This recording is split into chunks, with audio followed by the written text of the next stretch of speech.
జై స్వరాజ్య టీవీ ప్రేక్షకులందరికీ మహాశివరాత్రి శుభాకాంక్షలు. మాది హన్మకొండ శ్రీ సాయి శ్రీలత టీం అండి. మేము ఎవ్రీ ఇయర్ చాలా సేవ చేస్తూ ఉంటాము టెంపుల్స్కి వెళ్ళి.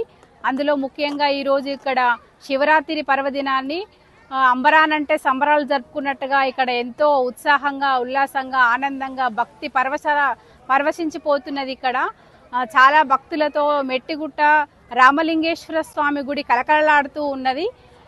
ఇలాంటి గుళ్ళో మేము సేవ చేయడము మాకు ఎంతో భాగ్యము. ఈ రామలింగేశ్వర స్వామి ట్రస్ట్ వారిచే మాకు ఈ అవకాశాన్ని కల్పించిన సేవా సంస్థ వాళ్ళందరికీ కూడా మా కృతజ్ఞతలు. మేము ప్రతి నెలలో వస్తూ ఉంటామండి. లాస్ట్ ఇయర్ కూడా మేము శివరాత్రి ఉత్సవాల్లో పాల్గొన్నాము. భక్తులందరికీ మా వంతు సహకారం సేవ చేయడం జరిగింది.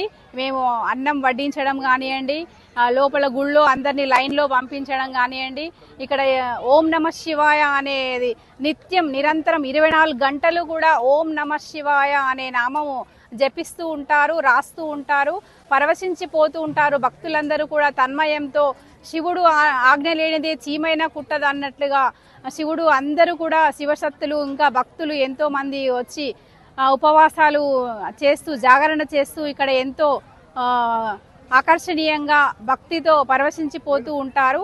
చాలా మంది ఇంకా తెలియని వాళ్ళకు కూడా ఇక్కడికి తీసుకొస్తూ ఉంటారు. ఎందుకంటే మెట్టు రామలింగేశ్వర స్వామి గుడి అనేది చాలా పవర్ఫుల్ టెంపుల్ అండి. ఈ టెంపుల్లో మనము ఏది సంకల్పం చేసుకున్నా కూడా అది తప్పకుండా నెరవేరుతుంది. నేను నా చిన్నప్పటి నుండి చూస్తున్నానండి. ఈ సేవ అనేది చాలా చేయడం మా యొక్క భాగ్యం అని మేము అనుకుంటున్నాము. మేము సేవ అంటే ఇక్కడ ట్రస్ట్ వేరే అండి. మేము సేవ చేసే ఉద్దేశము అందరం కలిపి ఇక్కడ మేము చేస్తూ ఉంటామండి. ప్రతి సంవత్సరం కూడా మేము షిరిడి, తిరుపతి, ఇంకా శ్రీశైలము, వేములవాడ, స్వర్ణగిరి, యాదగిరిగుట్ట, కొండగట్టు, ధర్మపురి అన్నిట్లో కూడా మేము సేవ చేస్తుంటాం. మేము ఒక ఎంప్లాయీస్ అండి. ప్రతి సండే ఇట్లా హాలిడేస్ వచ్చినప్పుడు సమ్మర్లో మేము సేవ చేయడానికి దేవుడు మాకు ఆజ్ఞ ఇచ్చాడండి. అలా దాన్ని యూజ్ చేసుకుంటున్నాము. ఇలాంటి అవకాశము అందరికీ కూడా యూజ్ చేసుకుంటే ఎంతో మంచిది. కానీ దేవుడు మాకు ఆజ్ఞ ఇచ్చాడు కాబట్టి మేము దాన్ని యూజ్ చేసుకుంటున్నాము. భక్తులు కూడా ఎంతో మంది ఇక్కడ వచ్చి వెళ్తూ ఉంటారండి. చాలా దూరమైన గుట్ట ఎక్కి అయినా కూడా ఎర్లీ మార్నింగ్ 3 o'clock వరకు కూడా ఇక్కడ టెంపుల్లో భక్తులు వస్తూ ఉంటారు. నైట్ అంతా కూడా శివనామ స్మరణతో ఇక్కడ మారుమ్రోగుతూ ఉంటుందండి. ఓం నమ శివాయ. థ్యాంక్ యూ అండి.